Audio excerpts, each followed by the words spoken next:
हमारे साथ हैं फिरोज अजीज, जो डिप्टी सीईओ हैं आनंद राठी वेल्थ लिमिटेड के। सर बहुत स्वागत है आज आपका एनडीटीवी प्रॉफिट हिंदी पर। नमस्कार।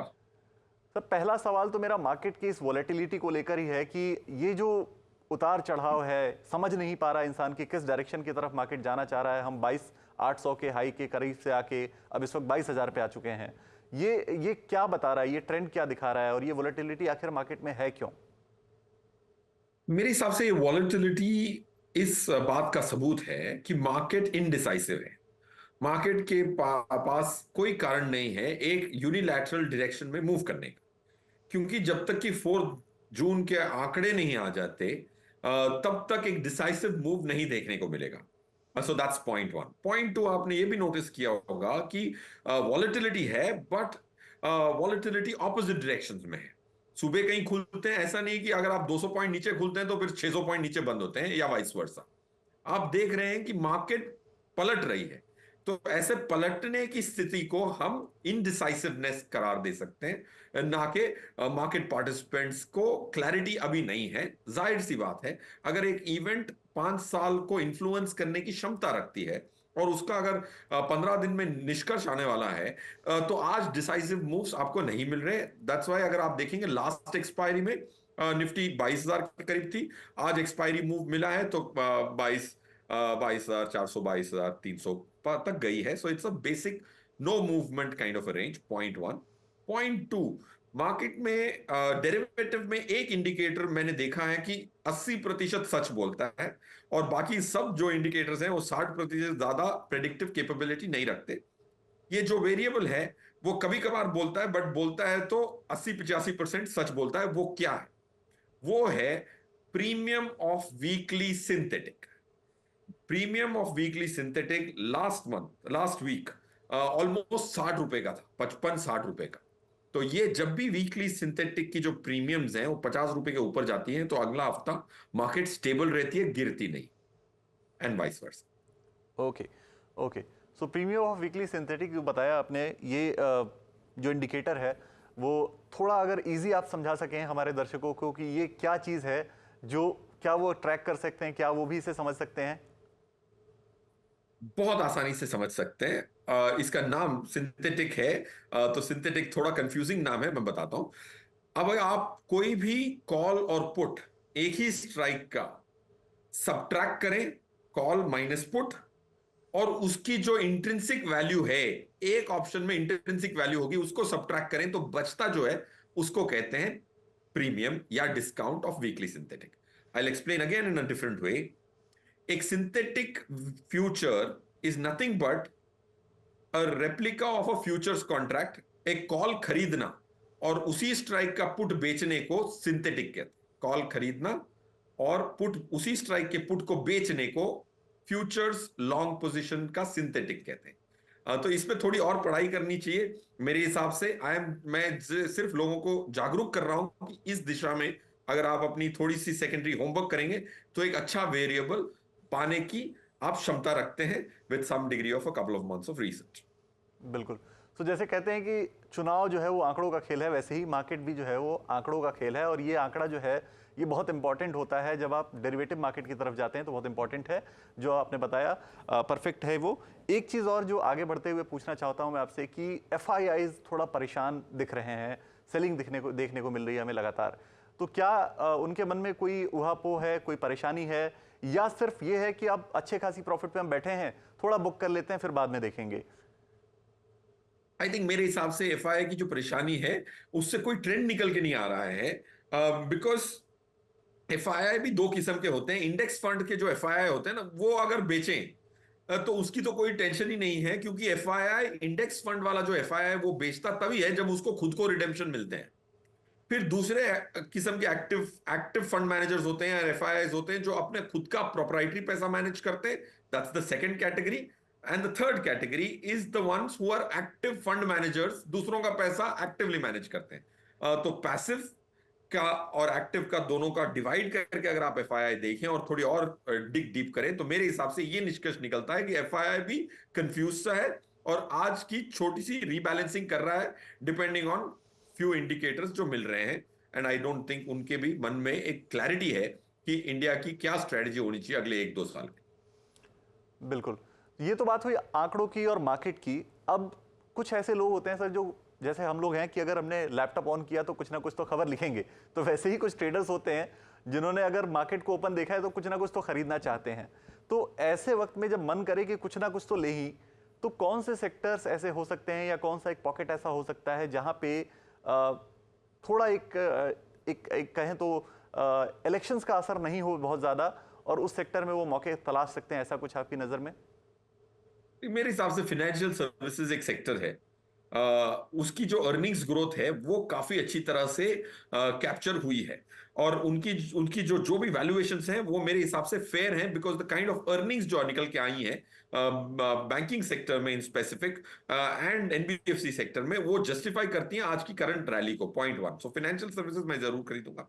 और सेकंड क्या है कि फाइनेंशियल सर्विसेज निफ्टी में सबसे ज्यादा वेटेज का है। और क्या होता है कि अगर कोई भी अनहोनी होती है तो लोग सेफ्टी पे रन करते हैं। अगर कोई स्मॉल कैप का, जैसे आप कह रहे थे, और आप देख रहे हैं कि स्मॉल कैप का ट्रेंड है, अगर कुछ होता है इलेक्शन में, जो गवर्नमेंट, जो करंट गवर्नमेंट है उसकी स्टेटस को चैलेंज होती है, तो लोग फ्लाइट ऑफ कैपिटल करते हैं from smaller stocks to larger stocks. तो अगर आपको शेल्टर चाहिए इलेक्शन के लिए, तो मेरे हिसाब से banking and financial services, specially banks की जो हैवी वेट्स हैं निफ्टी के, उनमें पैसा जरूर आएगा, और उनकी गिरावट और उनकी जो बीटा होगी पोस्ट इलेक्शन थोड़ी कम होगी for the next few months. बिल्कुल।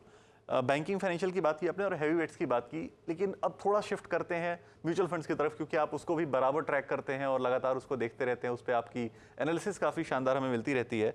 तो अप्रैल का अगर हम डेटा देखें तो नेट एयूएम तो खैर बढ़ा है, लेकिन एक बड़ा इंटरेस्टिंग ट्रेंड नजर आया है कि लार्ज कैप में जो इन्वेस्टमेंट है वो कम हुआ है, और उसके अपोजिट स्मॉल कैप में इन्वेस्टमेंट बहुत ज़्यादा बढ़ा है। तो ये ट्रेंड जो है स्मॉल कैप की तरफ का, वो क्या कहता है, आपकी एनालिसिस इस पर क्या कहती है? देखिए, ये जो स्मॉल कैप में जो पैसे आना शुरू हुए, ये हुए थे अक्टूबर नवंबर 2022 में। उसके पहले 5 साल स्मॉल कैप ने कुछ नहीं किया, निफ्टी को 4% पर एनम अंडर परफॉर्म किया। तो हमने जनवरी में 2023 में स्मॉल कैप बहुत ज्यादा रेकमेंड किया था। एक भी स्कीम नहीं थी, उससे 3 स्कीम पे चले गए थे हमारे मॉडल पोर्टफोलियो में।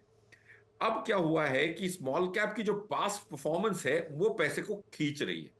इंडिया का जो रिटेल पैसा आया है लास्ट 3 साल में, वो है 6.5 लाख करोड़। लार्जली ये पैसा एसआईपी के माध्यम से आया, क्योंकि एसआईपी को छोड़ दें तो नेट परचेज म्यूचुअल फंड की नेगेटिव है इवन FY24 में। सो पॉइंट वन ये कह रहा हूं कि इंडियन जब पैसा खरीदते हैं तो पास्ट परफॉर्मेंस के आधार पे खरीदते हैं। आज जो पैसा आ रहा है स्मॉल कैप में, ऑफ कोर्स सेबी ने थोड़ा वार्न किया था कि इधर बबल है, फ्रॉथ है, फिर भी लोग नहीं सुनेंगे क्योंकि पास्ट परफॉर्मेंस बड़ा अच्छा दिख रहा है। सो मेरे हिसाब से ये ट्रेंड कंटिन्यू होता दिख रहा है। अगर ये गवर्नमेंट की स्टेटस को कंटिन्यू होती है तो ब्रॉडर मार्केट रैली से आपको घबराने की जरूरत नहीं है। ये मेरा स्ट्रॉन्ग कॉल है। सितंबर अक्टूबर से, लास्ट ईयर से काफी लोग नेगेटिव रहे हैं स्मॉल कैप को रैली को देख के, बट स्मॉल कैप की रैली कंटिन्यू हो सकती है क्योंकि फ्री फ्लोट बड़ा कम है स्मॉल कैप में। अब आप आनंद राठी के स्टॉक की फ्री फ्लोट ले लें, 7,000 करोड़ की फ्री फ्लोट है, फिर भी हम 325 के अंदर आते हैं इंडिया में फ्री फ्लोट के आधार पे। और इंडिया में 8 लाख करोड़ की हाउस होल्ड सेविंग्स है। ऐसे देश में 7,000 करोड़ की फ्री फ्लोट को 300 350 के अंदर आना बहुत बड़ी बात होती है। सो मैं कह रहा हूं कि फ्री फ्लोट कम है, सो ब्रॉडर मार्केट रैली से घबराए ना। अनलेस अगर एक कुछ गवर्नमेंट चेंज होती है तो बहुत पैसा बाहर जाने की संभावना है। Otherwise broad market rally will continue, और ये ट्रेंड कंटिन्यू होगा क्योंकि पास्ट परफॉर्मेंस के आधार पे बहुत पैसा आता है। और ये हाइपोथेसिस अगर आप चेक करना चाहें तो कोई भी म्यूचुअल फंड जिसने बहुत अच्छा 1 महीना भी परफॉर्म किया, अगले महीने उसको फ्लोज ज्यादा आती है। तो ऐसा नहीं कि 1 साल की परफॉर्मेंस, रिटेल निवेशक 1-2 महीने की परफॉर्मेंस और आउट परफॉर्मेंस पे भी आधार पे, quant is a great example. जो आप देखें, परफॉर्म करते हैं तो अगले महीने पैसा मिलता है, अगर 1 महीना अंडर परफॉर्म करते हैं तो उस महीने पैसा कम आता है। सो ये ट्रेंड कंटिन्यू होगा और ब्रॉडर मार्केट रैली कंटिन्यू होगी अगर गवर्नमेंट कंटिन्यू। बिल्कुल। सो ब्रॉडर मार्केट की रैली से घबराना नहीं है, यानी मिड कैप और स्मॉल कैप में जो रैली आ रही है उससे घबराना नहीं है। एक चीज़ जो इस वक्त समझने की है, क्योंकि हमने शेयर्स की बात की कि कौन से शेयर्स में सेफ इन्वेस्टमेंट हो सकती है वॉलेटिलिटी के इस फेज़ में, एक सवाल मैं आपसे समझना चाहता हूं सर कि स्मॉल कैप, लार्ज कैप और डेट फंड या फिर कोई और ऐसा फंड जो इस वक्त इन्वेस्टमेंट के हिसाब से सही रहेगा, जो म्यूचुअल फंड इन्वेस्टर हैं उनको, मैं पर्टिकुलर फंड का नाम आपसे नहीं पूछूंगा, लेकिन एक कैटेगरी में आपसे समझना चाहता हूं कि कौन सी कैटेगरी जो है इस वक्त म्यूचुअल फंड इन्वेस्टर के लिए सही होगी, चाहे वो एसआईपी में इन्वेस्ट करना चाहें, चाहे वो लंप सम में डालना चाहें। मेरे हिसाब से तो इक्विटी में करना चाहिए लोगों को, क्योंकि अगर मार्केट नीचे जाती है तो ऊपर आने की 100% गारंटी रहती है। साल भर लग सकता है, 6 महीने लग सकता है, 2 महीने, 2 साल लग सकता है, 3 साल भी लग सकता है, बट ऊपर जाएगी तो वापस नीचे आएगी कि नहीं, इसकी गारंटी नहीं होती। तो अगर आप साइड लाइन में वेट करेंगे और बोलेंगे कि इलेक्शन के रिजल्ट आ जाएंगे, मार्केट अच्छी पर हो जाएगी, सब अनसर्टेनिटी निकल जाएगी, उसके बाद पैसे डालूंगा, तो पैसे उसके बाद नहीं बनते। पैसे तब बनते हैं जब आप थोड़ी हिम्मत करते हैं, लॉजिकल रीजनिंग के हिसाब से पैसे डालते हैं और संभावनाओं के आधार पे पैसे डालते हैं। सो पॉइंट वन, आप to answer your pointed question, equity category में अगर आपके पास स्ट्रेटेजिक इन्वेस्टमेंट 60-70% से कम है, इक्विटी आपके पोर्टफोलियो में कम है, तो आप इक्विटी लमसम भी डाल सकते हैं आज। अगर एसआईपी कर रहे हैं तो उसको कंटिन्यू करें। अगर आपको कोई बड़ी सी पेमेंट करनी है बट आपके पास पैसा पड़ा हुआ है, 3 4 5 साल का पैसा नहीं है, तो arbitrage fund highest tax bracket के लिए बहुत उम्दा है, क्योंकि वो आपको 9% की एफडी का equivalent pre post tax return दे देता है, क्योंकि उसमें लगती है शॉर्ट टर्म में 15% की टैक्स और लॉन्ग टर्म में 10% की tax. So arbitrage fund is the next alternative for lump sum investments, जिसके पैसे आप ये गारंटी नहीं होती कि 5 साल इन्वेस्ट कर सकते। So these are some of the recommendation. और इक्विटी कैटेगरी में फ्लेक्सी कैप, अगर ये आपकी पहली स्कीम हो, अगर आपकी दूसरी स्कीम हो तो मल्टी कैप करें, तीसरी स्कीम हो तो फिर आप कुछ और सोच सकते हैं small cap and mid cap के कैटेगरीज। बिल्कुल। सो जो इन्वेस्टर इक्विटी में इन्वेस्ट करना चाहते हैं और सेफ बेट लेना चाहते हैं, इस वक्त वोलेटिलिटी से बचना चाहते हैं, उनके लिए भी जो एडवाइस है वो मिल गई है, और जो म्यूचुअल फंड की तरफ जाना चाहते हैं उनके लिए भी एडवाइस बहुत क्लियर मिल गई है। बहुत शुक्रिया फिरोज सर, आपने आज समय निकाला और हमारे दर्शकों को ये सारा मार्गदर्शन आपने दिया।